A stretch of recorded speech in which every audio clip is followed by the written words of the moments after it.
8ஆம் அதிகாரம் 14வது வார்த்தை. ரோமர் 8:14. மேலும் எவர்கள் தேவனுடைய ஆவியினால் நடத்தப்படுகின்றார்களோ அவர்கள் தேவனுடைய புத்திரராய் இருக்கிறார்கள். திரும்பவும் பயப்படுகிறதற்கு நீங்கள் அடிமைத்தனத்தின் ஆவியை பெறாமல் அப்பா பிதாவே என்று கூப்பிடத்தக்க புத்திர சுவிகாரத்தின் ஆவியை பெற்றிருக்கிறீர்களே. நம்ம எல்லாருக்கும் தான் அந்த புத்திர சுவிகாரத்தின் ஆவியை கர்த்தர் கொடுத்திருக்கிறார். அப்படித்தானே? எல்லாருக்கும் தந்திருக்கிறாரா இல்லையா? எத்தனை பேர் கொடுத்திருக்கிறார்? எல்லாருமே அப்படி வாங்கியிருக்கீங்க. கர்த்தருடைய நாமம் மகிமைப்படுவதாக. ஆனா நாம் புத்திர சுவிகாரத்தின் ஆவியை பெற்ற நாம் எப்படி இருக்கிறோம்? ஆவியானவரால் நடத்தப்படுகிறோமா? கொஞ்சம் நம்மையே நாம் கொஞ்சம் கேள்விகளை கேட்டுக்கொள்ள வேண்டும். ஆமென். அல்லேலூயா, அல்லேலூயா. ஆமா, தேவனுடைய பிள்ளைகள் ஆவியானவரால் ஒவ்வொரு நாளும் ஒவ்வொரு நொடியும் நடத்தப்பட்டு கொண்டிருக்கிறோமா? எங்கேயோ இருக்காங்க. எல்லாரும் ஒரு மனமாக இருங்க, சரியா? நான் அந்த ரவுண்டு கட்டி அபிஷேகத்துக்குள்ள ஜூலிமா வழி நடத்தும் பொழுது நான் பார்த்துக்கிட்டே இருந்தேன்.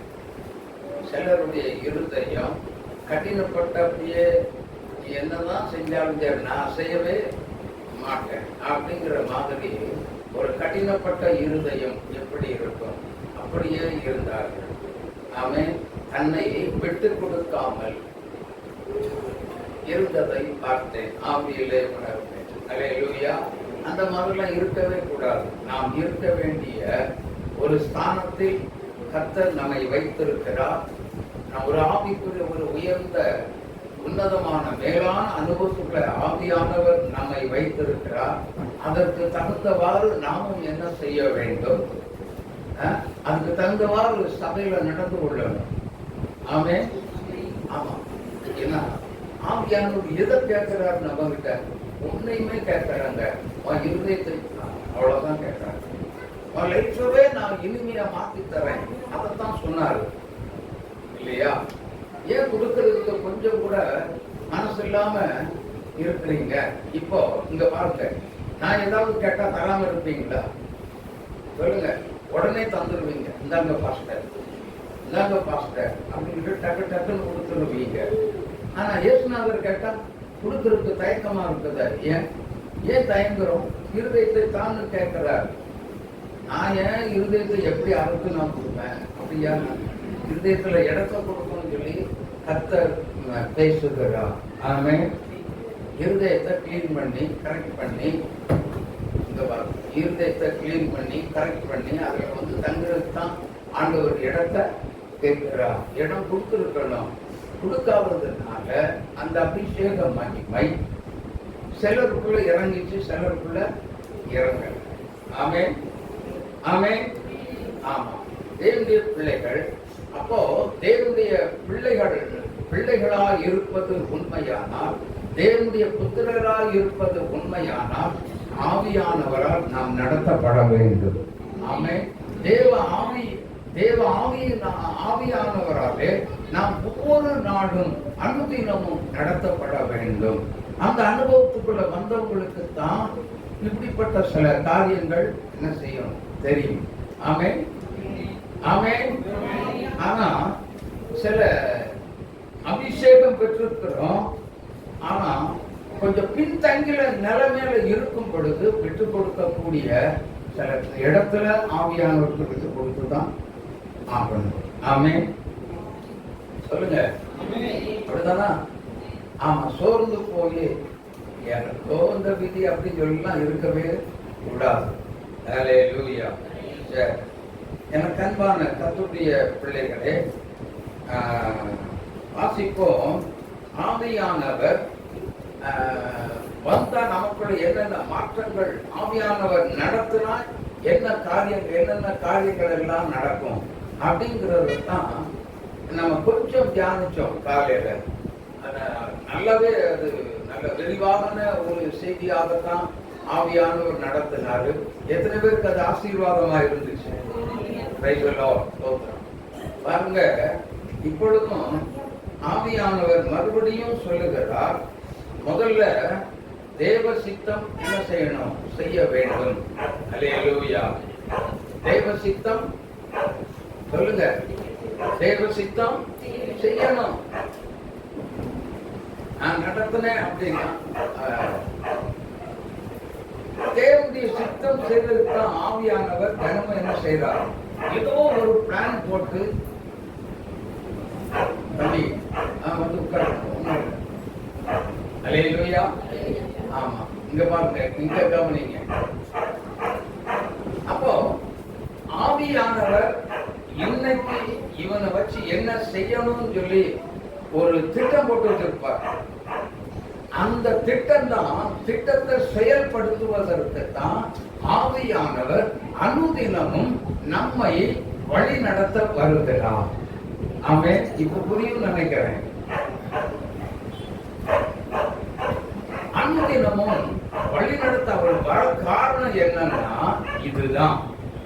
ஏதோ ஒரு பிளான் வச்சிருப்பார். இன்னைக்கு ஏதாவது ஒண்ணு பண்ணணும், இவனை விட்டுறக்கூடாது, இவனை பயன்படுத்தணும் அப்படின்னு நினைச்சு ஏதோ ஒரு பிளான் வச்சிருப்பார்.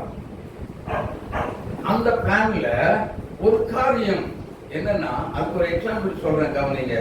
நான் இந்த முறைக்கு முந்தின முறை போயிருந்த பொழுது ஒரு அருமையான ஒரு சகோதரன் எத்தனையோ லாதி வச்சு நல்ல அருமையா சந்தோஷமா தன்னுடைய தொழிலை குடும்பத்தை செய்த நடந்ததை தான் சொல்றேன், கவனிங்க.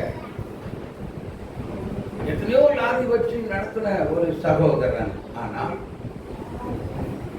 அவன் எல்லாத்தையும் இழந்து எப்படியோ ஒரு ரெண்டு லாரியை பழந்துட்டார் எங்க பாண்டிச்சேரி. ஆனா அதை வச்சு கடத்துறதுக்குள்ள போதும் ஆகி போச்சு. மறுபடியும்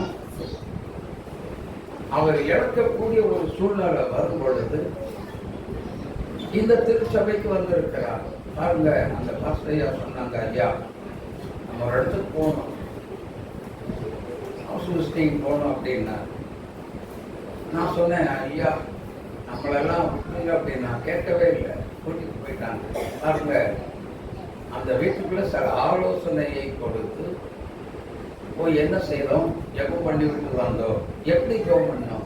அந்த ஒரு அடுத்த முறை இவங்க வரும் பொழுது நல்ல நிலைமையில தேவனால் ஆசீர்வதிக்கப்பட்ட ஒரு பிள்ளையா என்ன செய்யணும், இவங்களுக்கு ஒரு சொந்த இடத்தை கொடுத்து சொந்த இடத்துல கம்பெனியும் வீடும் இருக்கணும்னு சொல்லி ஜோமிக்கு வந்துட்டோம். ஆனா நான் இந்த முறை போகும் பொழுது அதே பாஸ்டர் என்ன பண்ணாரு, ஐயா மறுபடியும் ஒரு வீடை பிரதிஷ்டை பண்ணேன்னு சொல்லி சொன்னோம்ல, அந்த வீட்டுக்கு நம்ம எல்லாம் இப்போ போக போறோம் அப்படின்னு சொல்லி கூட்டிட்டு போயிட்டாங்க. வீட்டுக்கு கூட்டிட்டு போன ஏதோ ஒரு யானை காட்டுக்குள்ள கூட்டிட்டு போன மாதிரி இருந்துச்சு எனக்கு.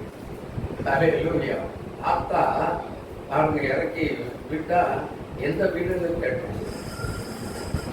இதுவா அப்படின்னு கேட்டா, அந்த வீட்டை எப்படி பார்க்க வேண்டிய நிலைமை இங்க பாருங்க. அந்த வீட்டை நான் எப்படி பார்த்தேன் தெரியுமா? இப்படிதான் பார்த்தேன். ஆமா, உள்ள போனோம். உள்ள போகும் பொழுது பாருங்க, சுத்தி வர சொல்ற எல்லாமே டைல்ஸா இருக்குது. டைல்ஸ் நல்ல போட்டுருவாங்க, நீட்டா அழகா ஒட்டி வச்சிருக்கிறாங்க. பார்த்தேன் என்ன, அந்த ஐயாவை பார்த்து கேட்டேன், ஐயா இவங்களுக்கு எப்படி இப்படிப்பட்ட ஒரு ஆசீர்வாதத்தை கர்த்தர் கொடுத்தார் அப்படின்னா, சில காரியங்கள்ல அவங்க தொழில சில வருமானத்தை கர்த்தர் கொடுத்து இந்த இடத்தை வாங்க வச்சு குறுகிய காலத்துக்குள்ள என்ன பண்ண வச்சிருக்கிறாருன்னா கட்ட வச்சிருக்கிறார். அல்லேலூயா, அல்லேலூயா. அப்போ அன்னைக்கு இப்ப இந்த முறை போகும் பொழுது அந்த வீட்டுல நான் ஜெபிக்க போயிருக்கிறேன். முதல் முறையா போயிருந்த பொழுது அந்த வீட்டுல ஆசீர்வாதத்தை கொடுங்க, சொந்த இடத்தை கொடுங்க, சொந்த கட்டடத்தை கொடுங்கன்னு சொல்லி சொந்த இடத்துல குடியிருக்கணும்னு சொல்லி ஜோனிட்டு வரேன். கர்த்தர் ஒரு 6 மாதத்துக்குள்ள ஆண்டவர் எப்படிப்பட்ட ஒரு ஆசீர்வாதத்தை கொடுத்து வச்சிருக்கிறார்னா சாதாரண ஒரு காரியம் அல்ல. ஆமே, ஏதோ ஒரு திட்டம் போட்டு ஏதோ ஒரு பிளான் போட்டு தான் பரிசுத்த ஆவியானவர் இந்த இடத்துல நம்ம என்ன அந்த இடத்துக்கு எங்க கொண்டு போயிருக்கிறார். ஆமே, பிளான் இல்லாம கொண்டு போகல. யாரோ ஒருவரை கர்த்தர் என்ன செய்ய வேண்டும்? ஆசீர்வதிக்க வேண்டும். அதுதான் அவருடைய பிளான், அதுதான் ஆண்டவருடைய பிளான். இதுதான் ஆவியானவருடைய நடத்துதலுக்கு என்ன செய்யணும்? நம்மை முற்றிலும் அர்ப்பணிக்கும் பொழுது இது ஊழியக்காரன் மட்டும்தான் அப்படின்னு கிடையாது. உங்களை கொண்டும் அந்த பெரிய காரியங்களை கர்த்தர் நிச்சயமா செய்வார். அல்லேலூயா, அல்லேலூயா. உங்களை கொண்டு அந்த அதிக பெரிய காரியங்களை உங்களை கொண்டே செய்வார். ஆமென், அல்லேலூயா. அப்போ ஆவியானவரால் அனுதினமும் வழி நடத்தப்படுவதற்கு, ஆவியானவருடைய சித்தத்துக்கு வழி நடத்துதலுக்கு நம்ம முற்றிலும் அர்ப்பணிக்க வேண்டும். ஆமென். இதுதான் காலையில தியானம் செய்தோம். அல்லேலூயா. எனக்கு அன்பான தேவனுடைய பிள்ளைகளே, அவர் நடத்தும் போது எப்படியெல்லாம் நடத்துவாராமா? வாசிக்க கேட்போமா? 2 கொரிந்தியர் 2ஆம் அதிகாரம் 12-13. மேலும் நான் கிறிஸ்துவின் சுவிசேஷத்தை பிரசங்கிக்கும்படி ரோமா பட்டணத்தில் வந்தபோது கர்த்தராலே எனக்கு கதவு திறக்கப்பட்டிருக்கையில் நான் என் சகோதரனாகிய தீத்துவை காணாததினாலே என் ஆவிக்கு அமைதி இல்லாதிருந்தது.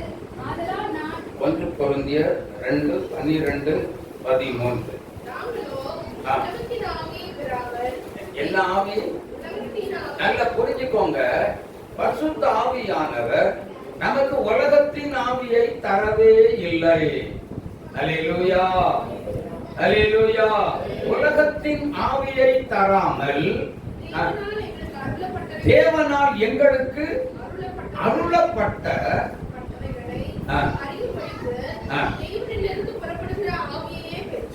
ஆமென், அல்லேலூயா. தேவனிடத்திலிருந்து புறப்பட்ட ஆவியவே நாம் பெற்றிருக்கிறோம். ஆமென். அப்போ தேவனிடத்தில் இருந்து புறப்பட்ட ஆவி என்ன ஆவி? தேவனுடைய ஆவியை நாம் பெற்றிருக்கிறோம். அப்போனா இந்த வசனத்தின் அடிப்படையிலேயே ஒரு விசுவாசியை, ஒரு தேவனுடைய பிள்ளையை கர்த்தர் சொன்னதின்படி அப்படியே என்ன செய்கிறார்? நடத்துகிறார். ஆமென். வழி நடத்தி கொண்டே போய் கொண்டிருக்கிறார். பிரியமான தேவனுடைய பிள்ளைகளே, அப்படியானால் தேவனுடைய வழி நடத்துதலுக்கும் தேவனுடைய திருவுள சித்தத்துக்கும் நாம் நம்மை முற்றிலும் அர்ப்பணிக்கும் பொழுது அவர் என்ன செய்கிறார்? என்ன செய்கிறார் சொல்லுங்க? நடத்துகிறார். ஆமென்.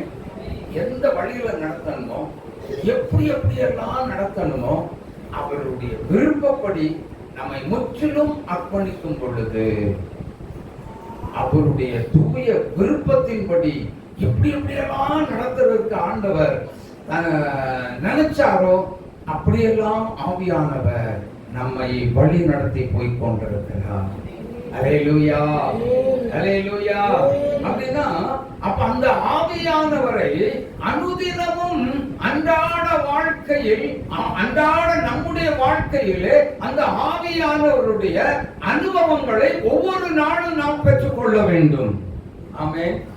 ஏசாயா 58:11 படிச்சு பாருங்க, தெரியும். கர்த்தர் நித்தமும் யாரும் நடத்துவார்? கர்த்தர் யாரும் நடத்துவார்? உன்னைத்தான் நடத்துவார், என்னைத்தான் நடத்துவார், நம் அனைவரையும் நடத்துவார். ஆமென்.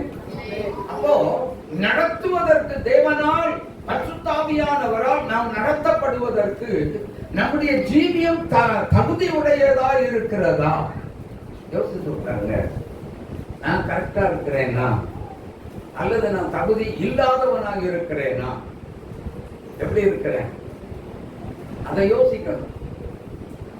என் வாழ்க்கை தகுதி உடையதா இருக்கிறதா அப்படிங்கறதெல்லாம் நினைச்சு பாருங்க.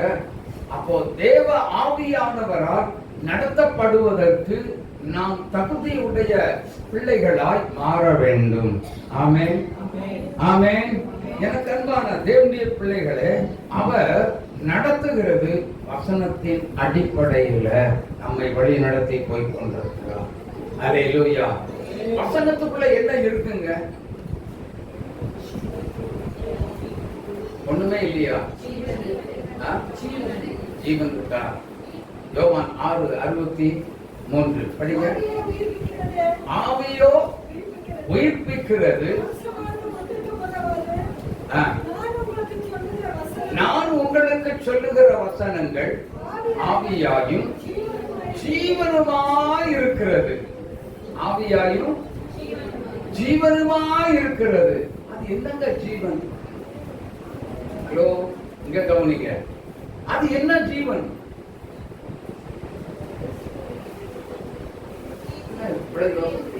நித்திய ஜீவன் தான். எட்டர்னல் லைஃப், ஒரு முடிவில்லாத ஒரு வாழ்க்கை நமக்கு ஆண்டவர் நியமித்து வைத்திருக்கிறார். அந்த ஒரு முடிவில்லாத ஒரு வாழ்க்கை தான் நித்தியமான ஒரு வாழ்க்கை, நித்திய ஜீவன். இதுக்கு அழிவே கிடையாது. ஆமென், ஆமென். இந்த ஒரு நித்திய ஜீவனுக்கு, ஆண்டவரால் கொடுக்கப்படுகிற நித்திய ஜீவனுக்கு ஒரு அழிவு என்பது இல்லவே இல்லை. அப்போ அது அழிவை சந்திக்க கூடாதபடிக்குத்தான் பரிசுத்த ஆவியானவர் என்ன செய்கிறார் தெரியுமா? நித்தமும் நடத்த வருகிறார். ஆமென். இப்ப சொல்லுங்க, கர்த்தர் நித்தமும் நடத்தணுமா வேண்டாமா? அப்ப ஆவியானவரால் அபிஷேகம் பண்ணப்பட்ட தேவனுடைய பிள்ளைகள் பரிசுத்த ஆவியானவரால், தேவ ஆவியானவரால் நித்தமும் நடத்தப்படுவதற்கு நம்மை முற்றிலும் அர்ப்பணிக்க வேண்டும். ஆமென், அல்லேலூயா. அப்போ அப்படி முற்றிலும் அர்ப்பணித்தது உண்மையானால் நம்மை கொண்டு அவர் என்னென்னலாம் செய்யணும் நினைச்சாரோ அந்த தேவ திட்டம் நம்மில் நிறைவேறும். கரந்தட்டி இயேசுவை மகிமைப்படுத்துங்க. நம்மை கொண்டு என்னென்ன செய்யணும் நடத்தி பிளான் போட்டு அவர் நம்மில் நடத்த ஆரம்பிச்சாரோ, போகிற வழியில எல்லாம் யாராவது ஒருத்தர் வருவாங்க, அண்ணே எங்களுக்கு ஜோம் பண்ணுங்க அப்படிம்பாங்க. எல்லாம் சிஸ்டர் எனக்கு ஜோம் பண்ணுங்க அப்படிம்பாங்க. நீங்க ஜோம் பண்ணி விட்டீங்கன்னு வைங்க, உடனே அந்த வியாதி சொல்லுமா. ஆமென். அடுத்த நொடியில் ஆவியானவர் நடத்தினா அப்படித்தான், அப்படி நடத்தி தான், பிளான் பண்ணி நடத்தி தான் என்ன செய்வார்? சும்மா ஒரு இடத்துக்கு போன்னு சொல்லி சொன்னா என்னை ஆவியானவர் அங்கு கொண்டு செல்கிறார். சும்மா போக கூடாது. ஏதோ மாம்சம் பேசுது, ஏதோ ஆவியானவர் பேசல, மாம்சம் பேசுகிறது, அல்லது உள்ளத்திலிருந்து வேற ஒரு ஆவி பேசுகிறது. அல்லேலூயா. ஆமா. அதனால நம்மை முற்றிலும் கிறிஸ்துவுக்குள் பரிசுத்த ஆவியானவருடைய நடத்துதலுக்கு முற்றிலும் நம்மை அர்ப்பணிக்கும் பொழுது பரிசுத்த ஆவியானவரே நேரடியா இறங்கி வந்து நம்மை வழி நடத்தி போய்கொண்டே இருப்பார். ஆமென். வழி தவறுவதற்கு சான்ஸே இல்லை. ஆமென், ஆமென். அதனால தேவனுடைய பிள்ளைகளாக இருக்கிற நாம் வழி தப்பி போகாதபடிக்கு, கள்ள சத்திய உபதேசத்துக்குள்ள போகாதபடிக்கு, மற்ற விட்டு வந்ததை மறுபடியும் போய் தொடாதபடிக்கு கர்த்தருடைய ஆவியானவர் நடத்தும்படிக்கு நம்மை அர்ப்பணிக்க வேண்டும். ஆமென். பழைய காரியம் நம்மளை என்ன செஞ்சிடக்கூடாது, தொடவே விட்டுறக்கூடாது. அல்லேலூயா, அல்லேலூயா. அப்படியானால் பரிசுத்த ஆவியானுடைய நடத்துதல் நமக்குள்ளே எப்பொழுதுமே வேண்டுமே. ஆனால் பரிசுத்த ஆவியானுடைய நிறைவு நமக்கு மிக மிக மிக மிக அதிகமாக தேவை. அல்லேலூயா. அப்போ எப்பொழுதுமே ஆவியிலே நிறைந்து தேவ சமூகத்தில் ஆவிக்குரிய பிள்ளைகளாகவே நாம் காணப்பட வேண்டும்.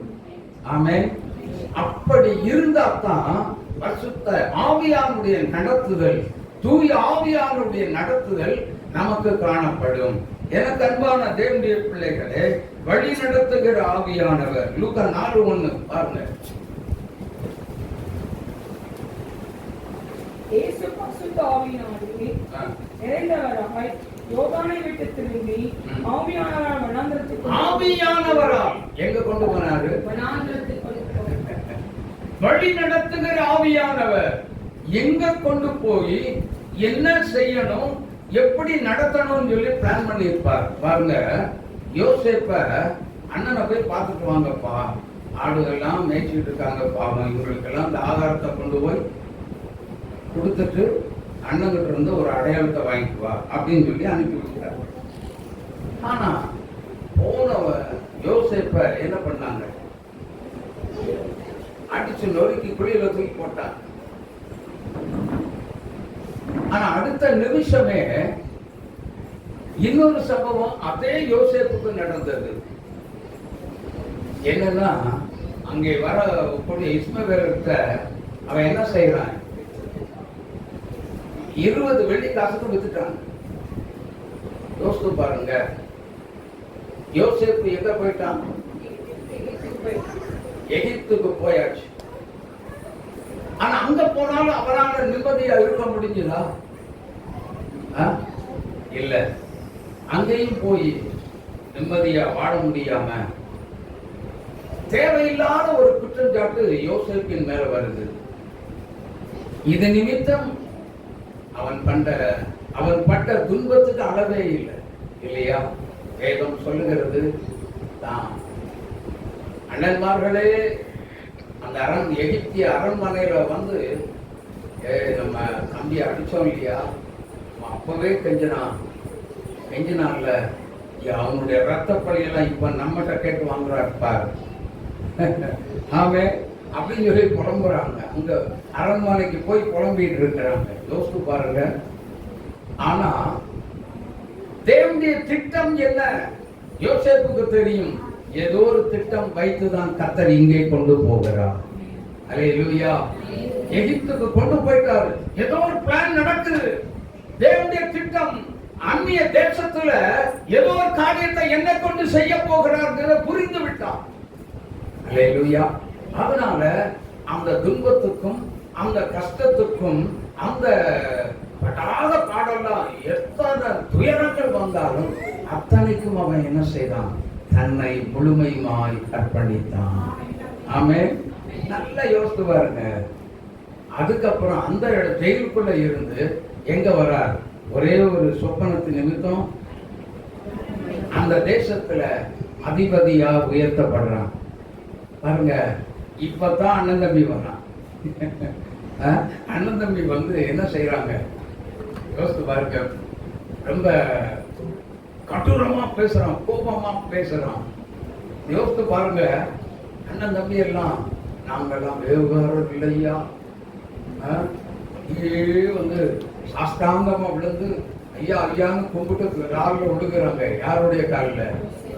யோசேப்பினுடைய காலில். இப்ப யோசித்து பாரு, அப்படியே 10 பேரும் வந்து விழுந்தாங்களா? என் அரிக்கட்டு மட்டும்தான் நின்றுச்சு. மீது எல்லாம் என்ன செய்யுது? சுத்தி நின்று வணங்கிட்டு இருக்கு. ஆவியானுடைய நடத்துதல் இப்படித்தான் இருந்தால் அது அப்படித்தான் நடக்கும். அல்லேலூயா.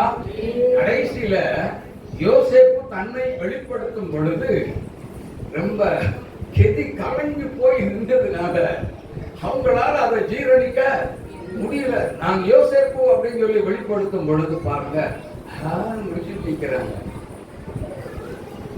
ஏன் அந்த அளவுக்கு கலக்கம், ஒரு பயம், திகில் அவங்களை பிடித்து இருந்தது. என் தம்பியை என்னுடைய கண்கள் காண்கிறதை சொல்லுகிறான்.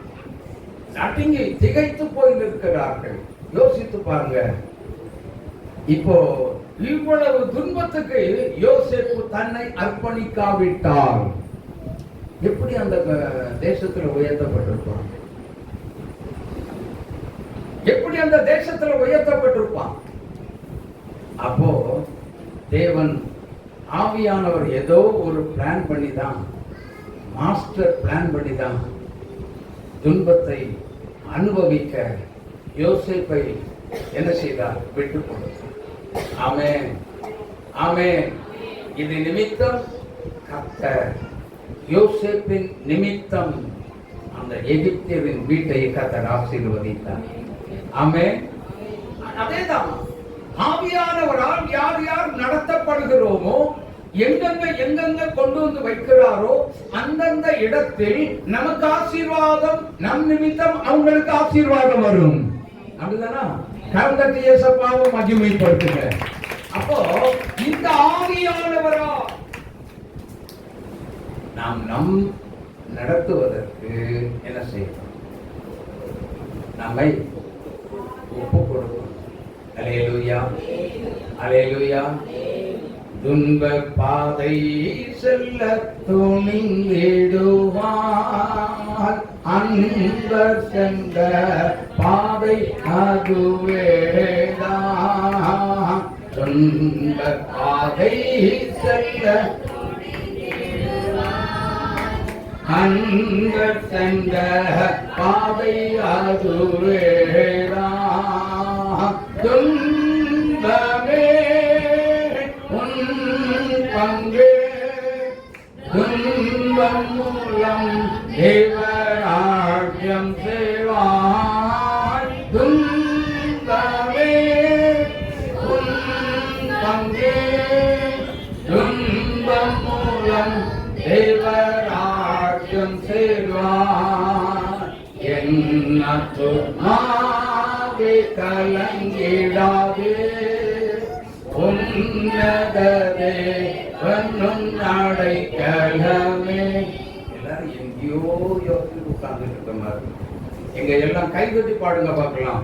துன்ப பாதை செல்ல துணிந்திடுவார், அன்பர் சென்ற பாதை அதுவேதான். துன்ப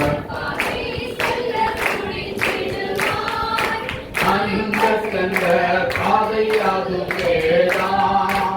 துன்பமே உன் பங்கே, துன்பமுலம் தேவராஜ்யம் செய்வாய். துன்பமே உன் பங்கே, துன்பமுலம் தேவராஜ்யம் செய்வாய். என்ன துணாவை கலங்கிடாதே, உன்னதரே அடைக்கலமே. வாழ்க்கை பாய கல்மோதி ஆட்டுகையில் உன் அருகில் நிற்பாய். வாழ்க்கை பாய ஆட்டுகையில் உன் அருகில் நிற்பாய். புயல் வீசி வாழ்ந்திடவே வல்லக்கரம் பிடிப்பாய். வாழ்ந்திடவே வல்லக்கரம் பிடிப்பாய். என்ன துணாவை கலங்கிடாதே, உன்னத தேவன் அடைக்கலமே. ஹல்லேலூயா.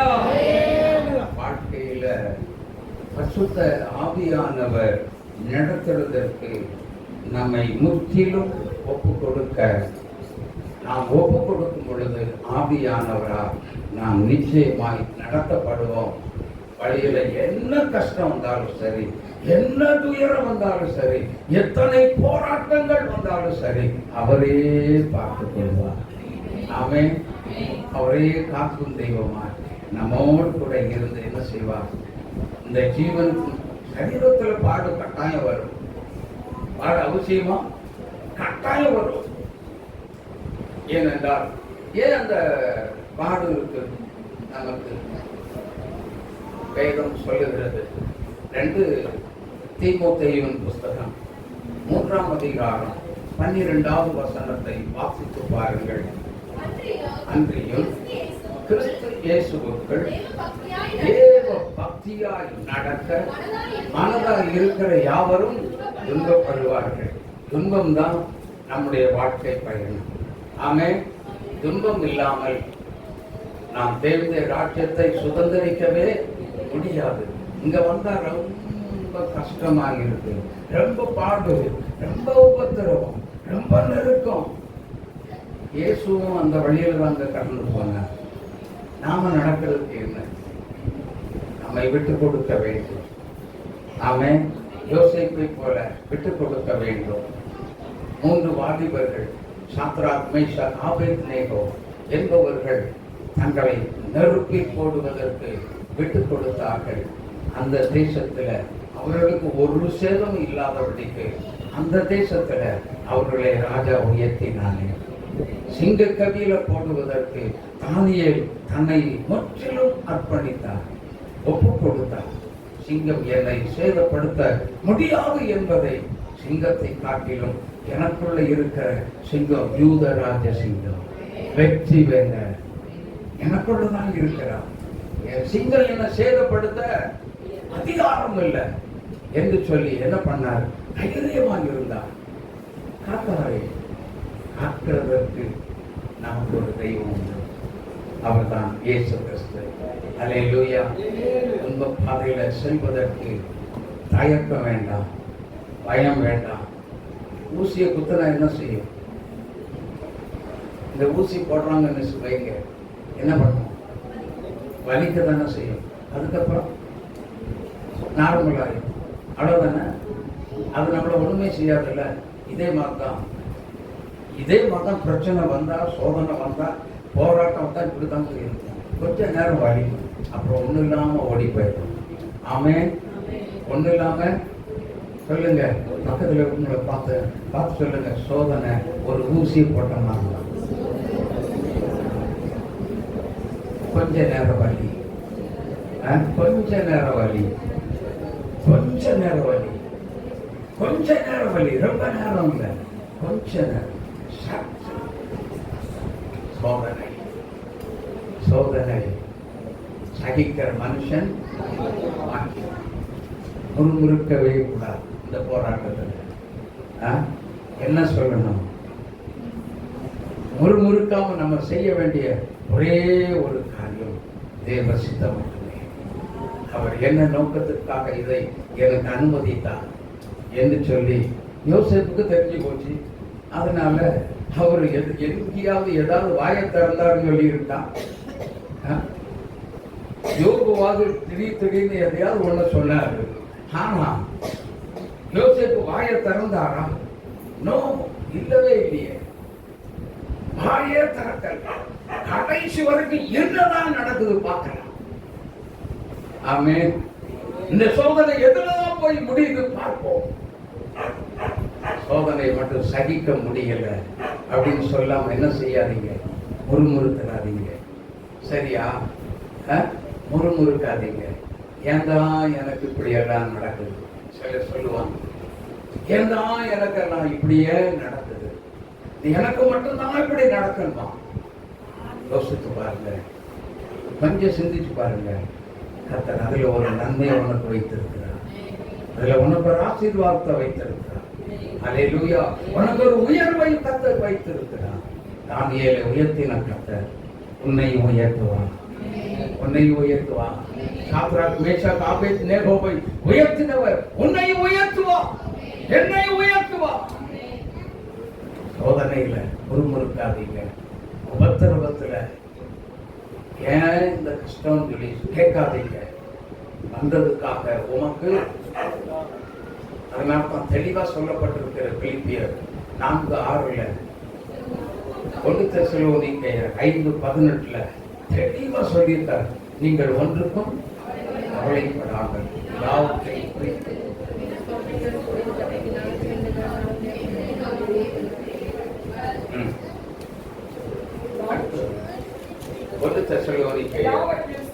எல்லாவற்றிலையும் என்ன செய்யுங்க? ஸ்தோத்திரம் செய்யுங்கள். அப்படி செய்வதை துன்பம் வந்தாலும் சரி, நெருக்கம் வந்தாலும் சரி, என்ன சோதனை வந்தாலும் சரி, பாண்டுகள் வந்தாலும் சரி, நாம் செய்ய வேண்டிய ஒரே ஒரு காரியம் என்னன்னா ஸ்தோத்திரம். ஆமென், ஆமென். கஷ்டத்தின் மக்கள் என்ன பாடுபட்டாலும் சரி, தயவு செய்து சொல்றேன், யாரும் முறுமுறுத்துறாதீங்க. இது வந்ததுக்காக உமக்கு, இது ஓடி போனதுக்காக உமக்கு சொல்றது மனசு வருதா? வருமா? வருமா? அல்ப சுல்பமா இதுல இந்த சோதனைக்காக வேண்டி ரொம்ப கஷ்டம், ஆண்டவரே ஊசியை குத்த போறாங்க. சிலருக்கு ஊசினால அலர்ஜி, பயம், அழுவாங்க இல்லையா? யோசித்து பாருங்க. ஊசி குத்த போறாங்க, பத்திரம் தோத்திரம் அழுதுன்னு சொல்லக்கூடாது. ஹலோ, அழுதுன்னு சொல்லக்கூடாது. ரைசலோ சரி, ஊசியை குத்துனா குத்தி போறாங்க. இன்னைக்கு முழுக்கும் வேணா என்ன செய்யும்? வலிக்கும், அவ்வளவுதான். அதுக்கு மேல ஒண்ணுமே நடக்காது. அது ஒண்ணும் இல்லை. சொல்லுங்க, சோதனை ஒரு நல்ல ஜெபிக்கிற கிறிஸ்தவனுக்கு எதிராக வந்தா அது ஒண்ணுமே இல்லை. சொல்லுங்க, என்ன பெரிய வெயிட்டோட வரணுமா? வேண்டாம் அப்படின்றாங்க. சொல்லுங்க. அப்போ சோதனை ஜெபிக்கிற தேவனுக்கு பிள்ளைகளுக்கு முன்பதாக ஒண்ணுமே இல்லை. எல்லாம் சொல்லுங்க, ஜெபிக்கிற தெய்வ பிள்ளைகளுக்கு முன்பதாக சோதனை ஒண்ணுமே இல்லை, போராட்டம் ஒண்ணுமே இல்லை. சொல்லுங்க, ஒண்ணுமே இல்லை. அதற்குள்ள ஒண்ணு இல்லை. ஆனா வெறும் கொள்ளைய வச்சுக்கிட்டு தாயா உன்னைய பயமுறுத்தா பிசாசானவன். ஆமென். நீ என்ன கதி அடைய போறியோ தெரியல. ஆனா அதுக்குள்ள ஒண்ணும் நம்மை ஜெயிக்கிற அளவுக்கு அதற்குள்ளே ஒன்றும் இல்லை. அல்லேலூயா. ஒண்ணுமே இல்லை. நெருப்புல பாருங்க, 3 வாலிபர்கள் சாத்ராக், மேஷாக், ஆபேத்நேகோ நெருப்புல போட போறேன், 7 மடங்கு சூடாக்குப்பா அப்படின்னு. ஆனா இவங்க என்ன சொன்னாங்க?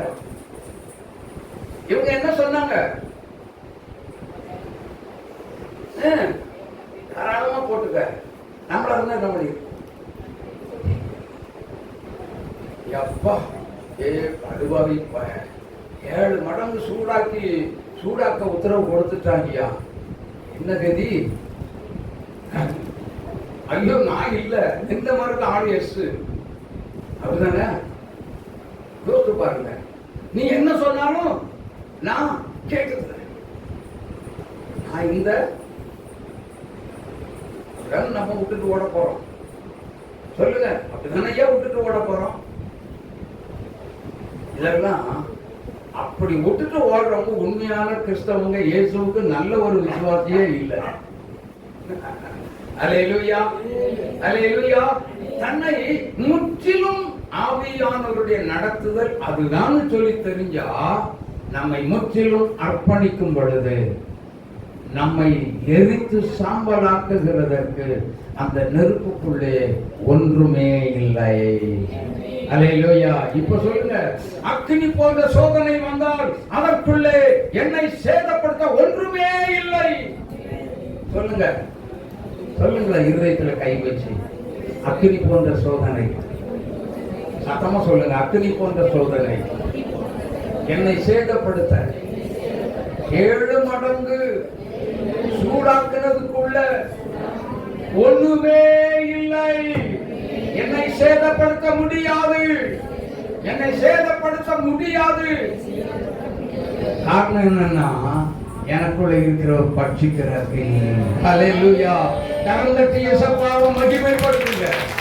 ஹல்லேலூயா. அதனால இந்த எரிக்கிற அக்கினிக்கு முன்பதாக, எரிகிற அக்கினிக்கு, பட்சிக்கிற அக்கினிக்கு முன்பதாக எரிகிற அக்கினி ஒண்ணுமே இல்லை. ஆமென். என்கிட்ட இருக்கிறது ஒரு ஸ்பெஷல் அக்னி இருக்கு.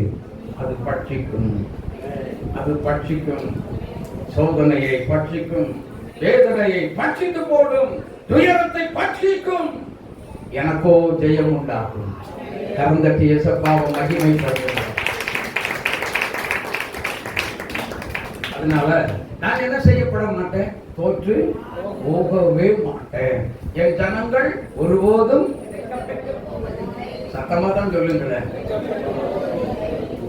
7 மடங்கு சூடாக்கி நான் வெட்கப்படவே மாட்டேன்னு சொல்லி தைரியமா, நீ எதுக்குடா உள்ள போட பாரு, நானே குதிக்கிறேன் பாரு.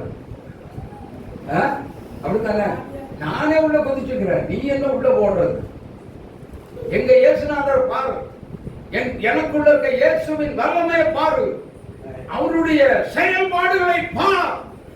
உலகம் பார்க்கணும், உலகமும் நீங்க ஜெயிச்சு வருகிறத, வெற்றி பெற்று வெளியேறி வருகிறத உலகம் பார்க்கணும். ஆமே, உலகத்தார் காண வேண்டும். ஓ, இவங்க இவ்வளவு சோதனை இருந்து ஜெயிச்சு வந்துட்டாங்களா, வெரி குட், சூப்பர். அப்ப இவங்க கும்பிடுறதுதான் உண்மையான தெய்வம். அல்லேலூயா, அல்லேலூயா.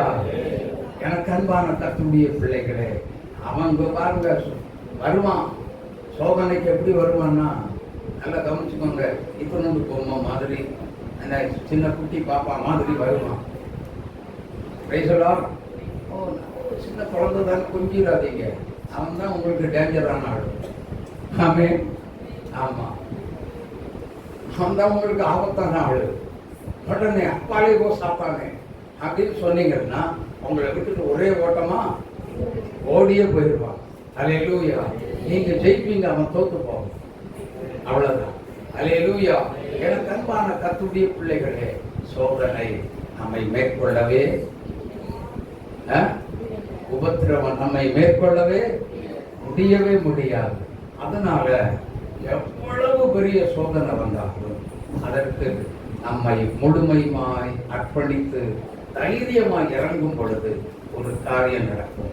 என்ன காரியம்? ஜெயம், ஜெயம், ஜெயம். சொல்லுங்க, ஜெயம், வெற்றி எனக்கு, தோல்வி சாத்தான். சொல்லுங்களேன், வெற்றி எனக்கு.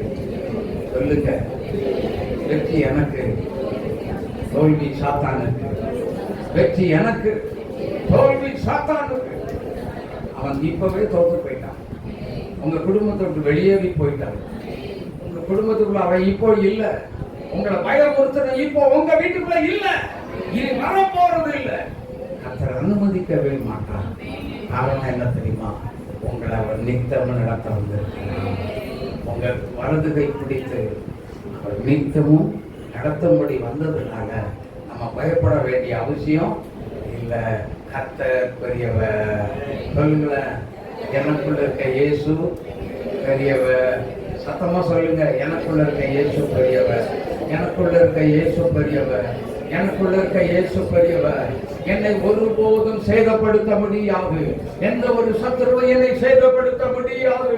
அல்லேலூயா. கர்த்தருடைய ஆண்டவருடைய நாமத்தை நீங்க மகிமைப்படுத்துங்க.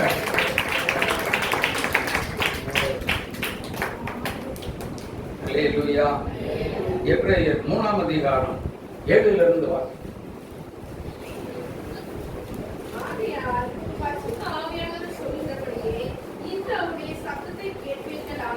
இன்று அவருடைய சத்தத்தை கேட்பீர்களாகில்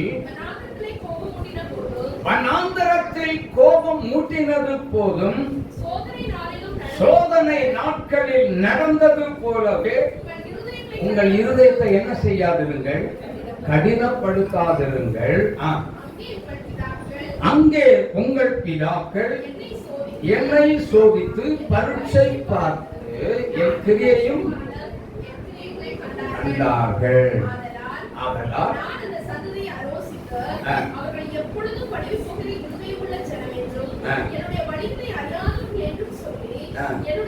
என்னுடைய இளைப்பாறுதலில் அவர்கள் பிரவேசிப்பது இல்லை என்று. ஆமென். இது என்ன?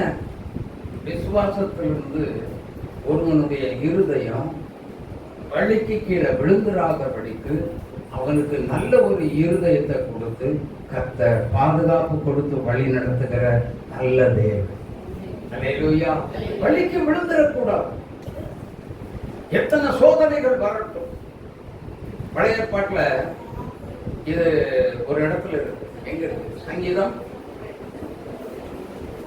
95 இருக்கு, தெரியுமா? அல்லேலூயா.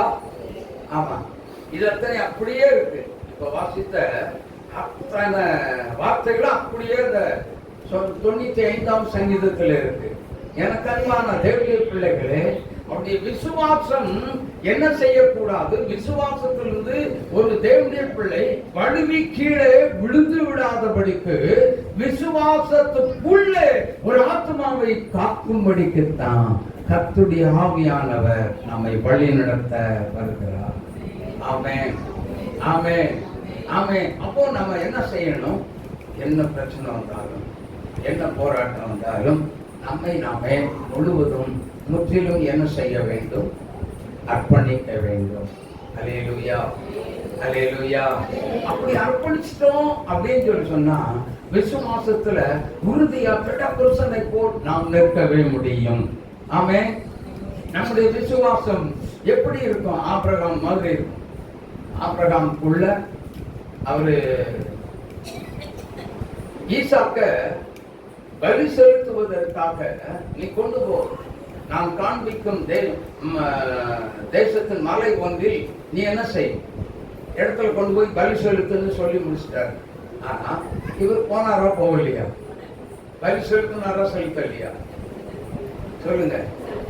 பலி செலுத்தினாரா? பலிபீடத்தை கட்டினாரு, விறகுகளை அடுக்கினாரு, ஈசாக்க கையை காலை கட்டினார், கத்தி எடுத்தார், தூதன் பார்த்து கொண்டு இருந்தான். ஆபிரகாமை பிள்ளையாண்டான் மேல் கை போடானே. உன்னை பற்றி நான் இப்பதான் புரிஞ்சுக்கிட்டேன், தெளிவா புரிஞ்சுட்டேன். என் வார்த்தைக்கு நீ கீழ்ப்படுகிறவர் உத்தமன் என்பதை கண்டுபிடிச்சிட்டேன். அவன் மூடிட்டு நான் எத்தனையோ 100 வருஷத்துக்கு அப்புறம் உனக்கு ஒரு குழந்தையை கொடுத்தேன். நான் கேட்ட பொழுது நீ எவ்வளவு அழகா கொண்டு வந்து கொடுத்திருக்கிற, என் மேல இவ்வளவு பாசம் நீ வச்சிருக்கிற, அந்த அன்பை நினைத்தது நான் இந்த சந்ததிக்கு, இந்த பூமியில உன் சந்ததி கடற்கரை மணலை போல தூளத்தனையாக இருக்கும் என்று ஆண்டவருடைய வார்த்தை இந்த ஆபிரகாமுக்கு கடந்து வந்தது. அல்லேலூயா. அப்படிப்பட்ட ஒரு ஆசீர்வாதம் தான் இன்னைக்கு. அது எப்படிப்பட்ட ஆசீர்வாதம்? அது உலக ஆசீர்வாதமா, ஆவிக்குரிய ஆசீர்வாதமா? யாராவது ஒருவர் இந்த சொல்லுங்க. உலக ஆசீர்வாதமா, ஆவிக்குரிய ஆசீர்வாதமா? இதெல்லாம் யோசிக்கணும். அது ஆவிக்குரிய ஆசீர்வாதம். உலக ஆசீர்வாதம் கிடையவே கிடையாது. உன் சந்ததி கடற்கரை தூளை போல் இருக்கும் என்று சொல்லிவிட்டார். இப்ப நம்ம எல்லாம் ஆபிரகாமின் விசுவாசத்தின் சந்ததியா? அல்லேலூயா.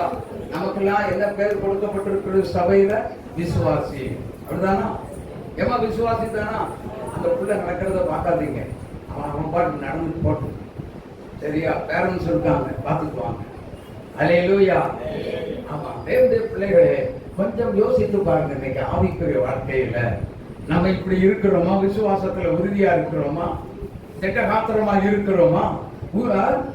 ஆபிரகாமை போல இருக்கிறோமா? ஆபிரகாமை குறித்து வேதம் சொல்லுகிறது, ஈசாக்கை பலி செலுத்தி திரும்ப பாவனையாக பெற்றுக்கொண்டான் அப்படின்னு சொல்லி எபிரேயர்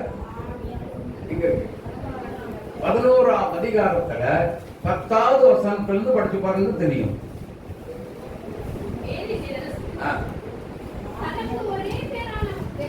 வசனம் என்ன?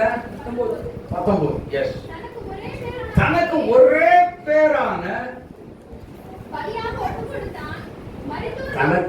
பேரான குமாரனை ஒப்பு கொடுத்தான். மரித்தோரில் இருந்து அவனை பாவனையாக திரும்பவும் பெற்றுக் கொண்டான். அது எப்படி எழுதப்பட்டிருக்கிறது அப்படின்னா, மரித்தோரில் இருந்து. ஆமென், ஆமென். ஆவியானவர் நடத்தினா எப்படி நடத்துறாரு பாத்தீங்களா? அதனால தான் சொல்றேன், ஆவியானவர் சொல்றாரு, நீ முற்றிலும் ஆவியானுடைய வழி நடத்துதலுக்கு என்னைக்கு உங்களை அர்ப்பணிச்சா, அந்த பரிசுத்த ஆவியானவர் நிழல் மாதிரி உங்க கூடவே இருந்து வழி நடத்தி போய்கொண்டே இருப்பார். அல்லேலூயா, அல்லேலூயா. எத்தனை பேர் இதை நம்புறீங்க, ஏற்றுக்கொள்றீங்க? உங்க வீட்டுல அது நடக்குங்க. ஆனா நீங்க செய்ய வேண்டிய ஒரே ஒரு காரியம், பரிசுத்த ஆவியானவரே என்னை முற்றிலும் உம்முடைய வழி நடத்துதலுக்கு என்னை முற்றிலும் அர்ப்பணிக்கிறேன் என்று சொல்லி ஒப்பு கொடுக்கும் பொழுது நிச்சயமாகவே கர்த்தர் நம்மை வழி நடத்துவார், நம்மை ஆசீர்வதிப்பார்.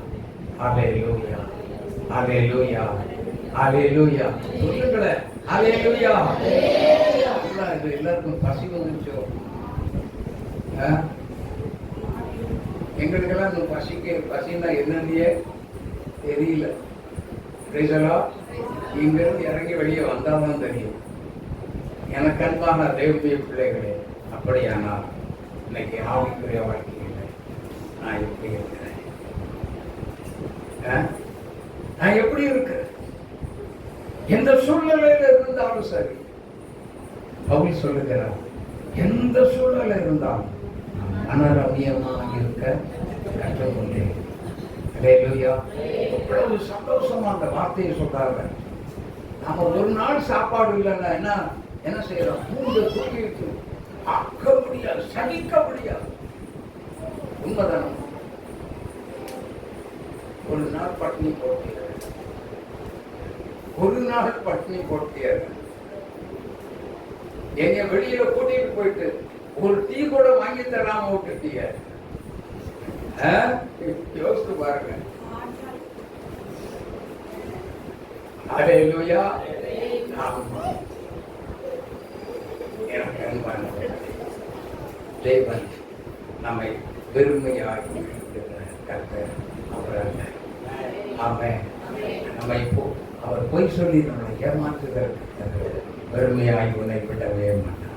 மனுஷன் விட்டுருவான், ஆனா கர்த்தர் விடவே மாட்டார்.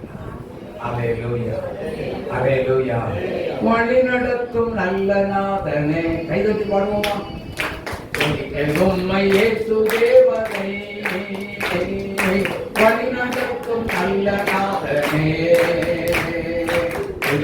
உம்மை இயேசு தேவனே, உன் கிருபைகளா என் வழிகளில், உன் கிருபைகளா என் வழிகளில். ஓட்டாளியாய் மாறும் பிராண நேசரே, ஓட்டாளியாய் மாறும் பிராண நேசரே. வழி நடத்தும் நல்ல நாதனே, உம்மை இயேசு தேவனே, வழி நடத்தும் இயேசு தேவனே. ஹல்லேலூயா. கஷ்டம், ஆடு, வேதனை, உயரம் எது வந்தாலும் சரி, வழி நடத்துகிற கர்த்தர் நம்மோடு இருக்கிறார், நம்மோடு கூட இருக்கிறார். எல்லாரும் அப்படியே நாம் எழுந்திருப்போம். ஒருவேளை வேதனையோடு வந்திருக்கிறோம், சோதனை நிறைந்த உள்ளத்தோடு நீங்க வந்திருக்கிறோம், உயரம் நிறைந்த உள்ளத்தோடு நீங்க வந்திருக்கிறோம். பயப்படாதிருங்க. இயேசு நம்மோடு கூட இருக்கிறார், கர்த்தர் நம்மோடு கூட இருக்கிறார், ஆவியானவர் நம்மோடு கூட இருக்கிறார்.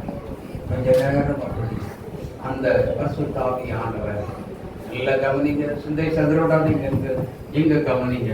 அந்த பரிசுத்த ஆவியானவர் வழி நடத்துதலுக்கு என்னை முற்றிலும் அர்ப்பணிக்கிறேன் அப்படின்னு சொல்லி எல்லாரும் போய் அர்ப்பணிச்சு ஒப்பு கொடுங்க, ஒப்பு கொடுங்க, ஒப்பு கொடுங்க, ஒப்பு கொடுங்க. வசனத்தை கேட்டுட்டீங்க. அந்த ஆவியானவருக்கு வழி நடத்துதலுக்கு என்னை அர்ப்பணிக்கிறேன், என்னை முற்றிலும் அர்ப்பணிக்கிறேன், முற்றிலும் என்னை ஒப்பு கொடுக்கிறேன் அப்படின்னு சொல்லி ஒப்பு கொடுத்து ஜெபம் பண்ணுங்க, ஒப்பு கொடுத்து ஜெபம் பண்ணுங்க, ஜெபம் பண்ணுங்க, ஜெபம் பண்ணுங்க. ஜெபிக்காம இருக்காதீங்க. ஹல்லேலூயா, ஹல்லேலூயா, ஹல்லேலூயா, ஹல்லேலூயா.